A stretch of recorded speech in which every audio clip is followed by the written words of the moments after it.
Welcome to Recharge with Richardson, 5 minutes of hope and inspiration every Monday and Thursday. And now, here is today's episode.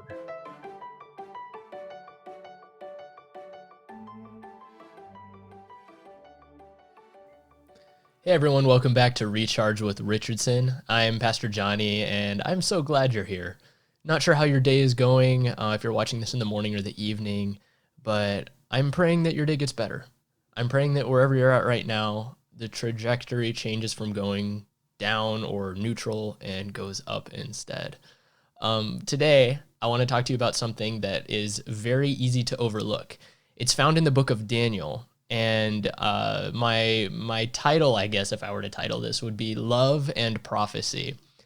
And if you're watching this and you're Adventist, or if you're watching this and you're familiar with Seventh-day Adventism, we have a very strong affinity towards prophecy. And there's a lot of good reasons for that.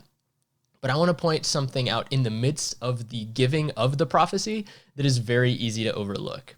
We're going to be diving today in Daniel, like I said, and we're going to be looking at chapter 9, verses 20 through 23.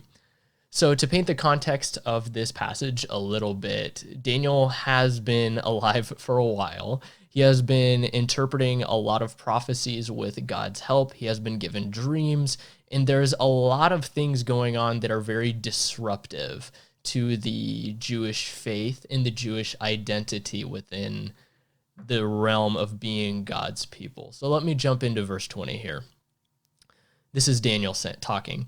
While I was speaking and praying, confessing my sin and the sin of my people Israel, and presenting my plea before the Lord my God for the holy hill of my God, while I was speaking in prayer, notice, while he was speaking in prayer, the man Gabriel, whom I had seen in the vision at the first, came to me in a swift flight at the time of the evening sacrifice. He made me understand, speaking with me and saying, O Daniel, I have now come out to you to give you insight and understanding. And it's easy to stop right there.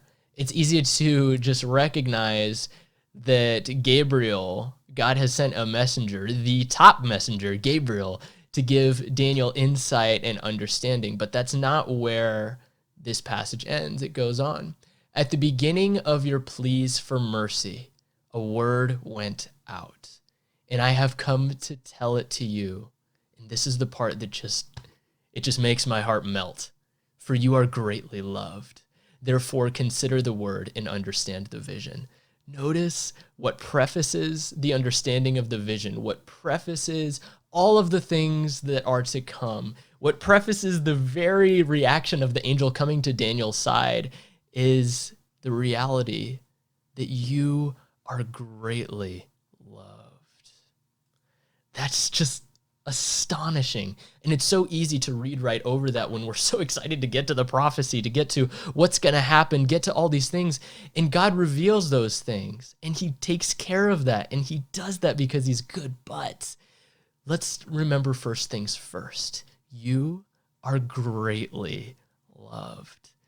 And another thing that just absolutely blows my mind is that at the moment Daniel prayed for mercy, at the moment he sought God out, God answered immediately. But there's stuff going on in this world. Talking about the cosmic conflict between good and evil is much more than the scope of this 5-minute video.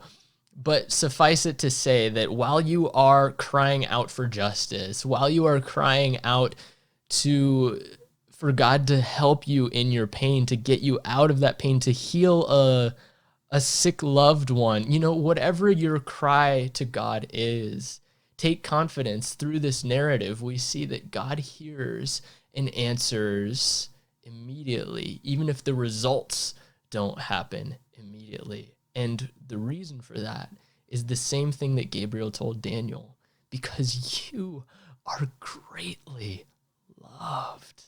And that is before God answers your prayer. That is before you're able to see the light at the end of the tunnel. That is before you are even able to get up after you face planted in the dirt, especially this year. It's ridiculous, it's painful, and there's all kinds of cascading consequences that can really ruin your day. but it is in the midst of that moment that you're still greatly loved. It is in the midst of not feeling greatly loved that you're greatly loved. Do you get what I'm trying to say? You are greatly loved. And if that doesn't get you excited or feel offended or feel some kind of way, I would ask that you read scripture with that lens. Assume you are greatly loved and see just how much more these narratives and stories in the Bible of real people come to life. So my prayer for you today is that you recognize just a little bit more how greatly loved you really are.